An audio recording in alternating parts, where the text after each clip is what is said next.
1 Kings 14. At that time Abijah son of Jeroboam fell sick. Jeroboam said to his wife, "Go, disguise yourself so that it will not be known that you are the wife of Jeroboam, and go to Shiloh. For the prophet Ahijah is there, who said of me that I should be king over this people. Take with you 10 loaves, some cakes, and a jar of honey, and go to him. He will tell you what shall happen to the child." Jeroboam's wife did so. She set out and went to Shiloh, and came to the house of Ahijah. Now Ahijah could not see, for his eyes were dim because of his age. But the Lord said to Ahijah, "The wife of Jeroboam is coming to inquire of you concerning her son, for he is sick. Thus and thus you shall say to her." When she came, she pretended to be another woman. But when Ahijah heard the sound of her feet as she came in at the door, he said, "Come in, wife of Jeroboam. Why do you pretend to be another? For I am charged with heavy tidings for you. Go, tell Jeroboam, thus says the Lord, the God of Israel. Because I exalted you from among the people, made you leader over my people Israel, and tore the kingdom away from the house of David, to give it to you. Yet you have not been like my servant David, who kept my commandments and followed me with all his heart, doing only that which was right in my sight. But you have done evil above all those who were before you, and have gone and made for yourself other gods, and cast images, provoking me to anger, and have thrust me behind your back. Therefore I will bring evil upon the house of Jeroboam. I will cut off from Jeroboam every male, both bond and free in Israel, and will consume the house of Jeroboam, just as one burns up dung until it is all gone. Anyone belonging to Jeroboam who dies in the city, the dogs shall eat. And anyone who dies in the open country, the birds of the air shall eat. For the Lord has spoken. Therefore set out, go to your house.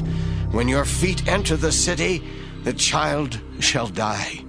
All Israel shall mourn for him and bury him. For he alone of Jeroboam's family shall come to the grave, because in him there is found something pleasing to the Lord, the God of Israel, in the house of Jeroboam.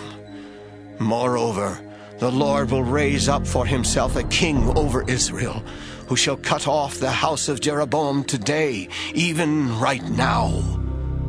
The Lord will strike Israel, as a reed is shaken in the water.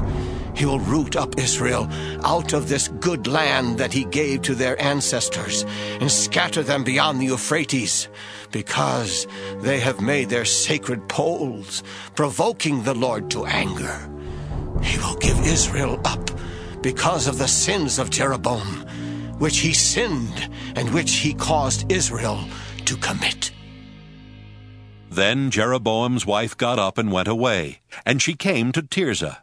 As she came to the threshold of the house, the child died. All Israel buried him and mourned for him, according to the word of the Lord, which he spoke by his servant the prophet Ahijah.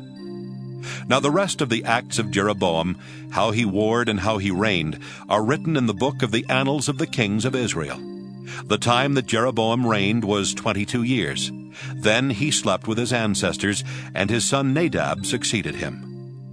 Now Rehoboam, son of Solomon, reigned in Judah. Rehoboam was 41 years old when he began to reign, and he reigned 17 years in Jerusalem, the city that the Lord had chosen out of all the tribes of Israel to put his name there. His mother's name was Naamah the Ammonite. Judah did what was evil in the sight of the Lord. They provoked him to jealousy with their sins that they committed, more than all that their ancestors had done. For they also built for themselves high places, pillars and sacred poles on every high hill and under every green tree. There were also male temple prostitutes in the land. They committed all the abominations of the nations that the Lord drove out before the people of Israel. In the 5th year of King Rehoboam, King Shishak of Egypt came up against Jerusalem. He took away the treasures of the house of the Lord and the treasures of the king's house. He took everything.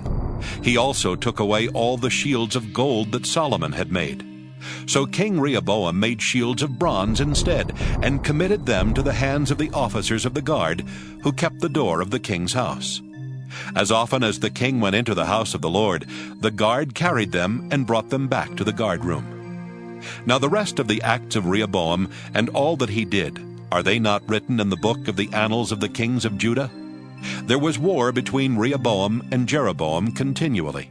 Rehoboam slept with his ancestors, and was buried with his ancestors in the city of David. His mother's name was Naamah the Ammonite. His son Abijam succeeded him.